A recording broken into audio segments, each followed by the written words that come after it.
Papa and Kelvin series. Please like and subscribe to my YouTube channel. Let's get started. Okay အဲ့တော့ကြတော့ဒီနေ့ဆက်သွားမယ့်ဟာက what is internet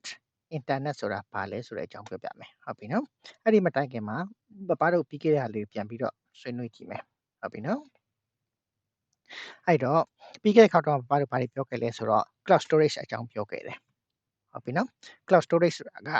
တကယ်ကပပတို့ကောင်းကင်ဘက်မှာရှိနေတဲ့ cloud နဲ့တော့ဘာမှမဆိုင်ဘူးဒါပေမဲ့နေရာမရွေးအချိန်မရွေးကြိုက်တဲ့နေရာမှာလှမ်းပြီးတော့ cloud လိုမျိုးပဲနေရာတိုင်းမှာရှိနေလို့သူက cloud storage လို့ခေါ်တယ်လို့ပြောထားတာမမြင်ရနော် baby အဲ့တော့ cloud storage ဆိုတာကတကယ်ကပပတို့ရဲ့တကယ် magical backpack ကြီးလိုမယ်လို့သူကပြောထားတာအဲ့ဒီထဲမှာပပတို့ထည့်ချင်တာထည့်ထားပြီးတော့လိုချင်တဲ့အချိန်မှာဆွဲယူလိုက်လို့ရတယ်ဟုတ်တယ်နော် baby အဲ့ဒါကြောင့်မလို့ပပတို့အခုတောတဲ့တောင်ထဲမှာရှိနေတယ်ဆိုရင်တော့မှပပတို့ရဲ့ set ထဲမှာ internet သာရှိနေတယ်ဆိုရင် cloud storage ကဟာကိုကြိုက်တဲ့နေရာနဲ့လှမ်းယူလို့ရတယ်ဆိုပြီးအဲ့တော့ပြောခဲ့ဘူးတယ်မှန်ပြီလားသား Yeah. Okay ဒါအပြင်ပပတို့ကဥပမာကွန်ပျူတာတို့ဖုန်းတို့ပေါ်မှာထည့်ထားတယ်ဆိုရင်ဖုန်းတို့ကွန်ပျူတာတို့ပြတ်သွားရင်အဲ့ဒီ data တွေကစိတ်မချတော့ဘူးပေါ့ဒါပေမဲ့ cloud ပေါ်မှာတင်ထားတဲ့အခါမှာကျတော့ data တွေက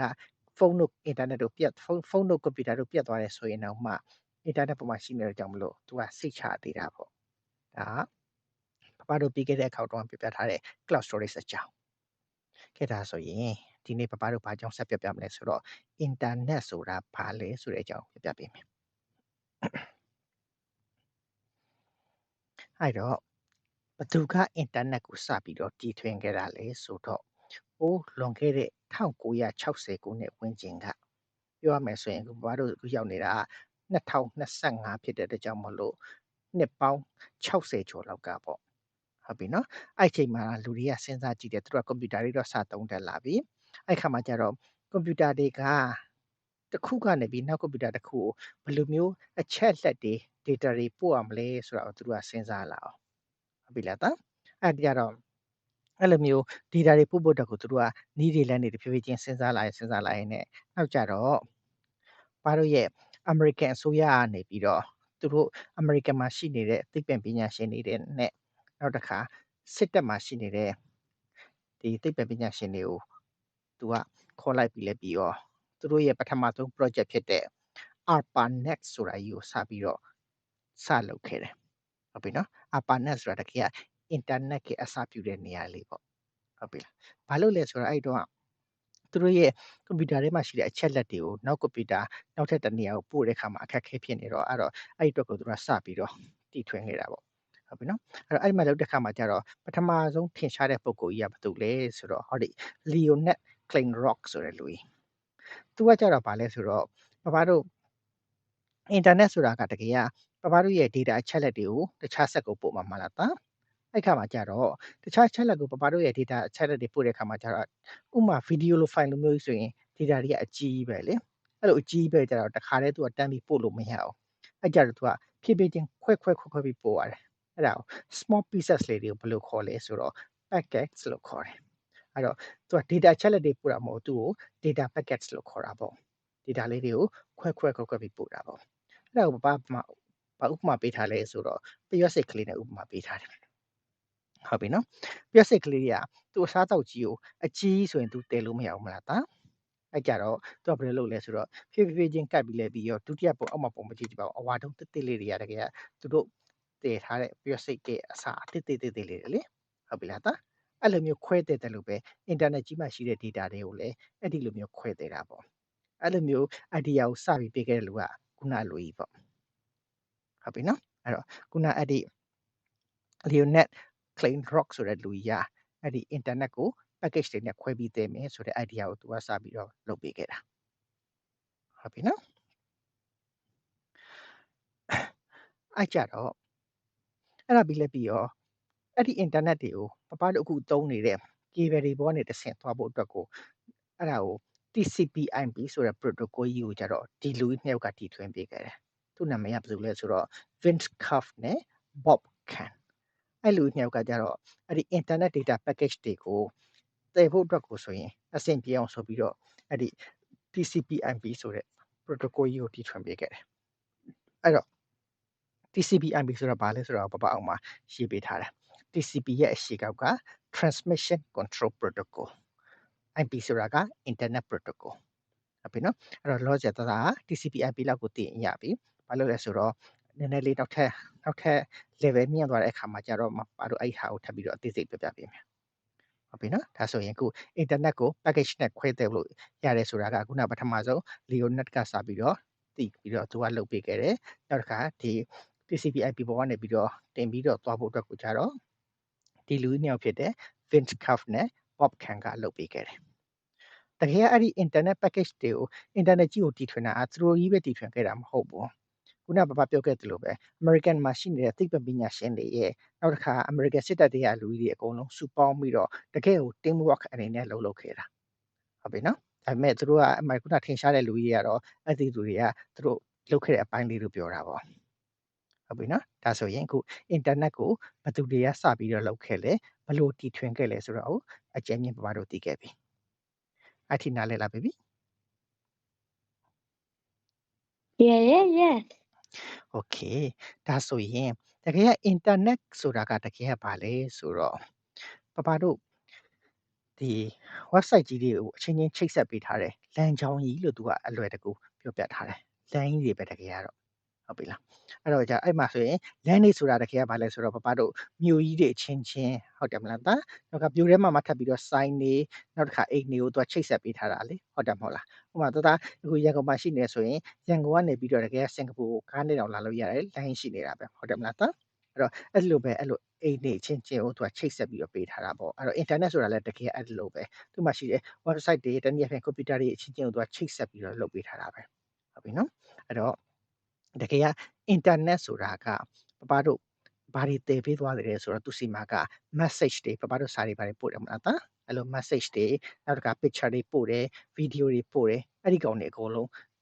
travel လုပ်သွားတာပေါ့ဟုတ်တယ်မလား internet ပေါ်ပါလေဒါပေမဲ့သူ travel လုပ်တဲ့အခါနည်းနည်းလေးဖြစ်နေတာမဟုတ်ဘူးเนาะတအားမြန်တာသီလားအဲဒါကြောင့်မလို့သူကတစ်စက္ကန့်တော့မဟုတ်ဘူးဘာလို့ဘယ်လိုခေါ်လဲဆိုတော့မီလီစက္ကန့်လို့ခေါ်တယ်တစ်စက္ကန့်ရဲ့1000ပုံတစ်ပုံလောက်နဲ့သူကအလုပ်လုပ်နေတာတအားမြန်တာဟုတ်ပြီနော်အဲဒါကြောင့်မကြည့်ဘာပုံလေးရွေးပေးထားတယ်တွေ့လားသားပုံလေးမှာပါမှာဗီဒီယိုတွေအများကြီးပဲဈေးတွေဘာတွေဝယ်လို့လည်းရတယ်တွေ့လားအင်တာနက်ပေါ်မှာဆိုလိုချင်တာတော့အင်တာနက်ပေါ်မှာပါတော့လုပ်ချင်တာအကုန်လုပ်လို့ရပြီပေါ့ဟုတ်ပြီနော်အဲ့တော့အင်တာနက်နဲ့ပပတို့ဘာတွေလုပ်လို့ရလဲဆိုတာအကြောင်းကိုကြတော့ကြည့်မယ်ဆိုရင်အင်တာနက်ဆိုတာတကယ်ကပပတို့ magical library ပဲတကယ် library တစ်ခုပဲအဲ့မှာ shopping mall တွေဖြစ်နိုင်တယ်နောက်တစ်ခါ game တွေကစားတဲ့နေရာကြီးလည်းဖြစ်နိုင်တယ် movie theater ကြီးလည်းဖြစ်နိုင်တယ်ဟုတ်တယ်မလားသားပပတို့ YouTube ကြည့်တယ်ဆိုရင် movie ကြီးကြည့်နေတာပေါ့ဟုတ်တယ်မလားအဲ့ဒါ movie theater ကြီးပေါ့ဟုတ်တယ်မလားဘေဘီအဲ့တော့အဲ့ဒီ internet မှာပပတို့ဘာတွေရနိုင်လဲဆိုတော့ information တွေအချက်အလက်တွေလည်းရှာလို့ရတယ်အချင်းချင်း message တွေလည်းပို့လို့ရတယ်နောက်တစ်ခါကျတော့ game တွေလည်းကစားလို့ရတယ်ဗီဒီယိုတွေလည်းကြည့်လို့ရတယ်အချင်းချင်းတငယ်ချင်းအချင်းချင်းဘလောက်ပဲဝေးနေဝေးတွေစကားပြောလို့ရတယ်တဲ့ဟုတ်တယ်မလားဒါအခုဆိုပပနဲ့တသားနဲ့အဝေးကြီးမှရှိနေပေမဲ့အခု internet ကြီးတုပ်ပြီးစကားပြောလို့ရနေပြီလေဟုတ်တယ်မလား baby အဲ့တော့ဒါ internet ဆိုတာပပတို့ဒါတွေလုပ်လို့ရတယ်လို့ပြောနေတာပေါ့အဲ့တော့တကယ်တော့ internet ဆိုတာဘာလဲဆိုတော့ပပတို့ရဲ့ကွန်ပျူတာအချင်းချင်းသူကချိတ်ဆက်ပေးထားတာတကယ်ကတသားရဲ့ကွန်ပျူတာနဲ့ပပရဲ့ကွန်ပျူတာနဲ့ချိတ်ပြီးစကားပြောနေတာဟုတ်ပြီလားအဲ့တော့သူကကွန်ပျူတာအချင်းချင်းချိတ်ဆက်ပေးထားတာတဲ့ဟုတ်ပြီနော်အဲ့ဒီမှာပပတို့ဒီလိုချိတ်ဆက်ပေးတဲ့အခါမှာတကယ်အလုပ်လုပ်ပေးနေတာအနောက်ကွယ်အလုပ်လုပ်ပေးနေတာ server ဆိုတဲ့ကွန်ပျူတာကြီးတွေလေမှတ်မိလားတာဟိုတကူတော့အရှိမ hardware တွေတင်တော့ပပ server အကြောင်းပြောခဲ့သေးတယ်ဟုတ်ပြီနော် server ကြီးကတအားကြီးကိုအလုပ်လုပ်ရတယ်ဆိုတာပြောပြထားတယ်လေဟုတ်ပြီနော်အဲ့တော့အခုဒီမှာပုံမှာဆိုရဲကြည့်ကွန်ပျူတာတွေအကုန်လုံးက server ကိုလာချိတ်တယ်ပြီးတော့မှ server နေတစ်ဆင့်သူကဆက်ပြီးတော့သက်ဆိုင်ရာကိုခွဲပြီးလုပ်ပေးသွားတာအဲ့တော့အခုသားဆိုရင်လည်းတအိမ်မှာအိမ်နံပါတ်ရှိတယ်မဟုတ်လားသားအဲ့တော့ကျမှလူတွေကပစ္စည်းတွေဘာလာပို့ပြီးဆိုရင်တအိမ်နံပါတ်ရှိတဲ့ကြောင့်မလို့အိမ်နံပါတ်ကိုရှာပြီးတိုက်ရိုက်ပို့လို့ရတယ်ဟုတ်တယ်မလားဘေဘီ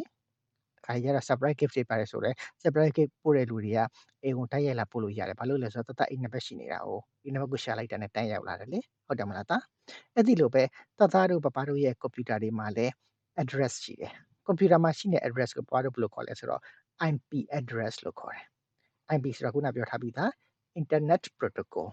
ဟုတ်ပြီနော်အဲ့တော့ IP address လို့ခေါ်တယ်အဲ့တော့ပပတို့ computer တွေနေရဆိုတော့မဟုတ်ဘူးပပတို့သုံးနေတဲ့ phone တွေမှာလည်း IP address တွေရှိတယ်ဟုတ်ပြီလားခုတသုံးနေတဲ့ tablet ပေါ်မှာလည်း IP address ရှိတယ်ဆိုလိုချင်တာက internet ကိုချိတ်ဆက်ပြီးသုံးနေတဲ့ပစ္စည်းပဲပစ္စည်းမှမဆို IP address နဲ့ချိတ်ပြီးတော့အလုပ်လုပ်နေတာဟုတ်ပြီနော်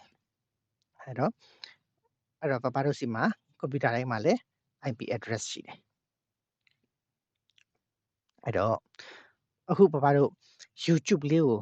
watch လုပ်တာလေးစဉ်းစားကြည့်ကြအောင်တဲ့ YouTube ကိုပပတို့ဘယ်လိုကြည့်လဲဆိုတာစဉ်းစားကြည့်မယ်တဲ့အဲ့တော့ YouTube ကိုပပတို့ကြည့်မယ်ဆိုရင်အရင်ဆုံးပပတို့ YouTube ပေါ်မှာဗီဒီယိုလေးကိုရွေးလိုက်တယ်မလားသာ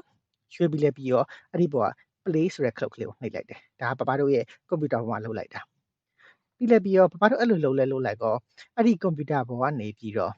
့သူကဘာထလုပ်လဲဆိုတော့ပပတို့ချိတ်ထားတဲ့Wi-Fi ဆိုလဲ Wi-Fi နဲ့တစ်ဆင့်ပေါ့ဒါမှမဟုတ်ရင်ပပတို့ကျိုးနဲ့ချိန်ပြီးသုံးတယ်ဆိုတော့ကျိုးနဲ့ချိန်ပြီးတက်တဲ့တစ်ဆင့်ပေါ့နော်အဲ့ရနဲ့တစ်ဆင့်သူကဘယ်လိုသွားလဲဆိုတော့ YouTube server ကိုတန်းသွားတယ်တဲ့တွေ့လားသားအဲ့မှာ client ကနေပြီးတော့ server ကနေမှ YouTube server ကိုသူကတန်းသွားတယ်ဟုတ်ပြီလားအဲ့ဒါကြတော့ YouTube server ကိုသူကချိန်ပြီးလဲပြီးတော့ YouTube server ကသူကတောင်းဆိုလာတဲ့အဲ့ဒီဗီဒီယိုအချက်လက်တွေကိုသူကရှာလိုက်တယ်ဥပမာဆိုတော့အဲ့ဒီ YouTube သမားကPapa and Kevin series ဆိုပြီးတော့မှအဲ့ပါဘောနော် D4 ဆိုရင်သူက D4 ကိုသူကရိုက်လိုက်ပြီးဆိုရင်အဲ့ဒီ YouTube server ရက်နေတဲ့ဆင့်သူကလှမ်းပြီးတော့ Papa and Kevin series D4 ဆိုတာကိုရှာပေးလိုက်တယ်ရှာပေးပြီးလဲပြီးတော့အဲ့ဒီဗီဒီယိုရဲ့အချက်လက်တွေကိုပပတို့ကြည့်ဖို့ဆိုပြီးတော့ပပတို့ကွန်ပျူတာကို YouTube server နဲ့တစ်ဆင့်ပြန်ပြီးတော့အချက်လက်တွေပြန်ပို့ပေးလိုက်တယ်ဟုတ်ပြီနော်အဲ့တော့တကယ်က internet ကြီးကဘာလုပ်နေဆိုအဲ့ဒီလုပ်တွေလုပ်နေတွေ့လားသားပပတို့ရွေးလိုက်တဲ့ဟာကဒီတိုင်းရွေးလိုက်တာဒါပေမဲ့အဲ့ရွေးလိုက်တဲ့ဟာကို server ကြီးကိုလှမ်းကြောင်းကြတယ် server နေမှာပြန်ရှာပြီးတော့ပပတို့လိုချင်တဲ့ဗီဒီယိုပပတို့ set ထဲကိုပြန်ပို့ပေးလိုက်တယ်အဲ့တော့တကယ်ဆိုရင်ပပတို့ပြောနေတာဒီလောက်တောင်ကြာနေတာပေါ့အနည်းဆုံးတော့မှစဉ်းစားကြည့်ရင်တော့မှ9မိနစ်6မိနစ်လောက်ကြာမလို့ထင်ပေမဲ့တကယ်ဆိုတအားမြန်တာ internet ပေါ်မှာလုပ်နေတော့သူက millisecond ပဲကြာတာပေါ့တစ်စက္ကန့်တော့မရှိဘူး millisecond ပဲကြာတာဟုတ်ပြီနော်အဲ့ကြောင့်တအားမြန်နေတာအဲ့တော့ခုနကတော့ပြောခဲ့တဲ့ဒီ internet ဆိုတဲ့အကြောင်းထဲမှာ Wi-Fi နဲ့ cable တွေပြောခဲ့ပြီးသွားပြီအဲ့တော့ Wi-Fi တို့ cable တို့ဆိုတာတကယ်ကဘာလဲဆိုတော့ internet ကိုချိတ်သုံးဖို့အတွက်သုံးထားတဲ့ပစ္စည်းတွေလေဟုတ်တယ်မလားဥတတကွန်ပျူတာတို့တတ tablet တို့ဆိုရင် Wi-Fi ဆက်ကြီးကိုချိတ်ထားတာဟုတ်တယ်မလားတာအဲ့တော့ Wi-Fi ဆက်ကနေပြီးတော့တတရဲ့ကွန်ပျူတာစီကို Wi-Fi signal တွေကိုလွှတ်ပြီးတော့ပို့ပေးနေတာဒါမှမဟုတ်ဘူးသူကကျိုးနဲ့လည်းချိတ်သုံးလို့ရတယ်ကျိုးနဲ့ချိတ်သုံးနေဆိုရင်အဲ့ဒါကိုဘာလို့က cable လို့ခေါ်တယ်ဟုတ်ပြီနော်အဲ့တော့ဘယ်လိုပဲမဆို cable ပဲဆို Wi-Fi ပဲမဆိုအကုန်လုံးနေအဲ့လိုမျိုးကျိုးတွေနဲ့ချိတ်ပြီးတော့တကဘာလုံးမှာရှိတဲ့ကွန်ပျူတာတွေချိတ်ထားတာအဲ့ကြောင့်တကြည့်ကြည့်ပါဦးကဘာမြေပေါ်ကြီးပေါ်မှာကျိုးတွေအများကြီးပတ်ပြီးပြေးနေတာတွေ့လားသားအဲ့တော့အဲ့ဒါကွန်ပျူတာတွေချိတ်ထားတဲ့လမ်းကြောင်းကြီးကိုပြနေတာအဲ့တော့တကယ်အဲ့ဒီမြေပုံမှာပြနေတဲ့ကျိုးဆိုတာအောက်မှာကြည့်ကြည့်ပါဦးသမုတ်တရားထဲမှာအဲ့ဒီကျိုးကြီးတွေကိုမြုပ်ပြီးတော့ရေအောက်ကျဲမြုပ်မှာတင်ထားတာတွေ့လားသားအဲ့ဒီဟာတွေကပပတို့ fiber optic backbone လို့ခေါ်တယ်အဲကြောင့်တစ်ခါတလေချရင်ပပတို့လေအင်တာနက်ကောပါလေတင်မလားသမုတ်တရားတွေက internet ဆက်ကြောင်းကြီးပြတ်နေလို့ပြင်းနေတယ်ဆိုတာကတကယ်အဲ့ဒီရေထဲမှာဆင်းငုပ်ပြီးအဲ့ဒီလိုပြင်းနေရတာတွေ့လားသားအဲ့တော့အဲ့ဒီပြင်းတဲ့ engine တွေကအဲ့လိုရေငုပ်ပြီးလုပ်ပေးရတာတွေ့လားသားအဲ့တော့ internet ပေါ်မှာလုပ်တယ်ဆိုတာသူအဲ့လိုလုပ်ကြတာဟုတ်ပြီနော် internet တွေပြင်းနေဆိုတာအဲ့လိုမပြင်းနေရတာအဲ့တော့အခုတသား Wi-Fi နဲ့ cable တွေတိခဲ့ပြီဆိုတော့နောက်ထပ် internet မှာနောက်တစ်ခုဘာသိဖို့လိုသေးလဲဆိုတော့ website တွေရှိတယ်မလားသား internet ကအဓိကပါလဲဆိုတော့ website တွေဝင်ကြည့်ကြတာလေဟုတ်တယ်မလားအဲ့တော့အဲ့မှာ website ဆိုတာရှိတာပါအခုဆိုရင်ပ example တွေနဲ့တသားတို့ရဲ့ Edison ကျောင်းရဲ့ website ကိုပသွားပြီးတော့ screenshot ယူပြီးတော့ပြထားတာဟုတ်ပြီလားတကယ်တော့ website ဆိုတာကဘာလဲဆိုတော့အဲ့ဒီသက်ဆိုင်ရာဌာနတစ်ခုကနေပြီးတော့ကိုးစားပြုထားတဲ့ဟာအခုဆိုရင်ပပြထားတာ Edison website ကြီးအဲ့တော့အဲ့ဒီ Edison website ကြီးကြောင့်သူကဘာရှိမလဲဆိုတော့အဲ့ထက်မှာသူကျောင်းနဲ့ပတ်သက်တဲ့အချက်လက်တွေအများကြီးရှိနေမှာပေါ့ဟုတ်ပြီလားအဲ့တော့အဲ့ဒီဟာတွေအကုန်လုံးစုဝေးပြီးအဲ့ဒီမှာပြထားတော့တနည်းအားဖြင့်ဆိုရင်ပပတို့စိုင်းနဲ့ပြောမယ်ဆိုရင်အဲ့ဒီကောင်ကြီးကစိုင်းတစ်ဆိုင်ပေါ့အဲ့စိုင်းကြီးပေါ်မှာ तू က shopkeeper အနေနဲ့ तू ကအလုပ်လုပ်ပေးနေတာပေါ့ဟုတ်ပြီလားသားအဲ့တော့ तू ကနေပြီးတော့ဥမာသားကနေပြီးတော့ mathematics match ဒီပြိုင်ပွဲကို Olympic ပြိုင်ပွဲကိုပြပါဆိုရင် तू အဲ့မှာ Olympic ပြိုင်ပွဲကို तू ရွှေ့ပြီးတော့ထုတ်ပေးသွားမှာပေါ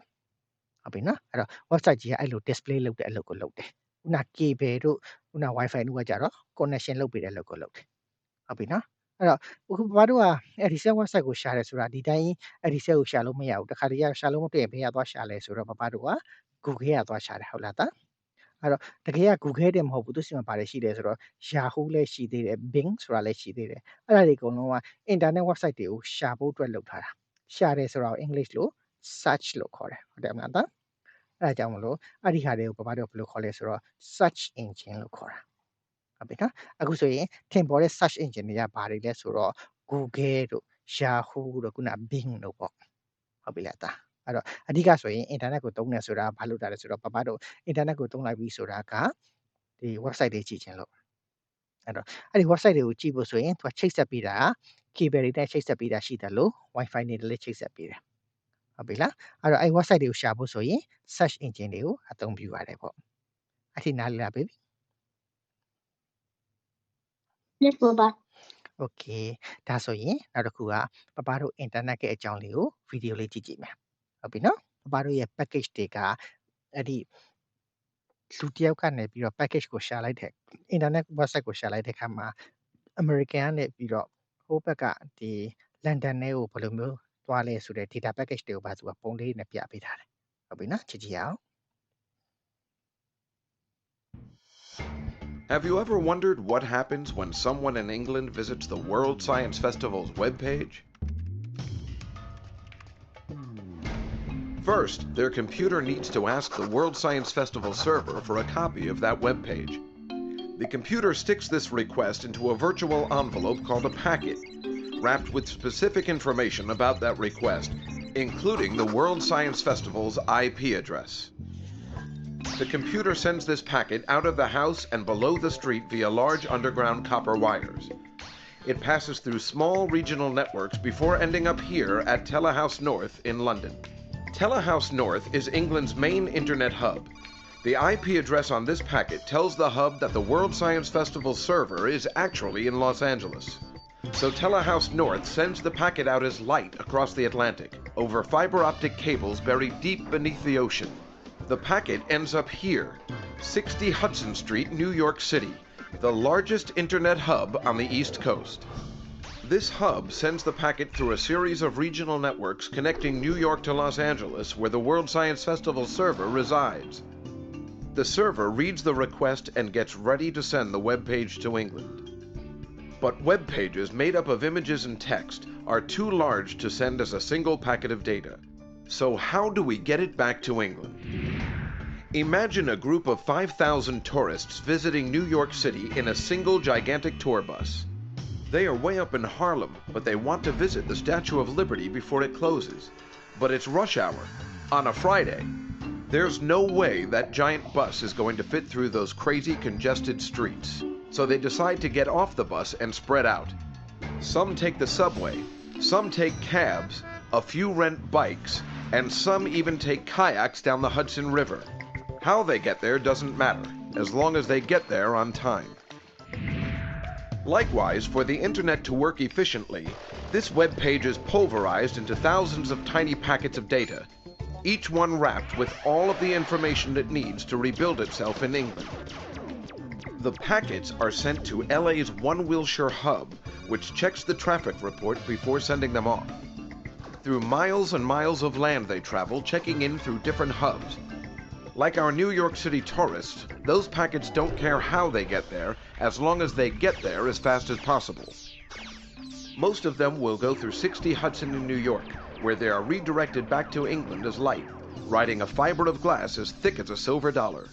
Then back on copper wire, through regional British networks, until all the packets reach their destination and this epic journey, it all happens in about a second, along with trillions upon trillions of similar journeys that happen each and every day on this remarkable, easy to take for granted, network of networks we call the Internet. Okay, my baby. အဲ့တော့အခု internet ကြီးရပါတို့စီကိုဘယ်လိုမျိုးတွားနေလဲဆိုတာအခုသိရပြီဟုတ်ပြီနော်ဒါဆိုရင်ဒီနေ့ပပတို့ပြောခဲ့တဲ့ internet ဆိုတဲ့အကြောင်းလေးကိုပြန်ပြီးတော့ဆွေးနွေးပေးမယ်ဟုတ်ပြီနော်သားအဲ့တော့တကယ်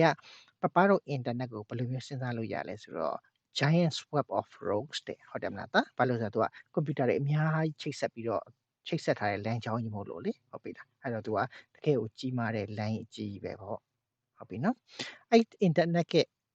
cable တွေ wifi တွေထဲမှာဆိုရင် data တွေကသွားနေတယ်တဲ့ဟုတ်တယ်နော်ခုနက data လေးသွားနေတာကိုပုံလေးနဲ့ပြသွားတာဟုတ်တယ်မလားသားပြီးတော့ပပတို့အိမ်နေမှာလို့ပဲကွန်ပျူတာတွေမှာလည်း IP address တွေရှိနေပါတယ်တဲ့ internet ကကွန်ပျူတာတွေအချင်းချင်းချိတ်ဆက်ပေးထားတယ်အဲ့ထဲမှာ server ဆိုတာကတကယ်ကို special computer ကြီးပေါ့တဲ့ပပတို့ internet အတွက်ကိုဆိုရင်ဘာတွေသိဖို့လိုလဲဆိုတော့ wifi တွေ cable တွေဆိုတဲ့ infrastructure တွေအကြောင်းကိုပပတို့ခုနကတော့ရှေ့မှာပြောခဲ့ပြီးသွားပြီဟုတ်တယ်နော်ဒါအပြင် website တွေအကြောင်းကိုလည်းပပတို့ပြောခဲ့ပြီးသွားပြီနောက်တစ်ခါ website တွေရှာဖို့အတွက်ကို search engine ဆိုတဲ့အကြောင်းကိုလည်းပပတို့ပြောခဲ့ပြီးသွားပြီဟုတ်ပြီလားသားအဲ့တော့ internet အကြောင်းကိုတနားမလဲတာရှိသေးလားဘာသိချင်သေးလဲ No more. I understand. Okay ဒါဆိုရင်ရှေ့တစ်ပတ်ကြာတော့ပပတို့ဘာပြောပြမလဲဆိုတော့ basic networking concepts တဲ့ဘာလို့လဲဆိုတော့ internet ကကွန်ပျူတာတွေချိတ်ဆက်ထားတယ်လို့ပြောပြမယ်ဘယ်လိုမျိုးချိတ်ဆက်ထားတယ်ဆိုတဲ့အကြောင်းလေးကိုပပနည်းနည်းလေးထပ်ပြောပြမယ်ခုနဗီဒီယိုထဲမှာဆိုရင်တကြားလိုက်တယ်မဟုတ်လား router တွေကနေပြီးတော့ data package တွေကိုအချင်းချင်းပို့ပေးနေရလေတယ်မလားနော်အဲ့တော့အဲ့ဒီ router တွေအကြောင်းတွေလည်းရှေ့ထဲမှာပါလာမယ် IP address တွေအကြောင်းတွေလည်းပါလာမယ်ဟုတ်ပြီလား baby အခုထိနားမလဲရှိလား No. everything okay Okay.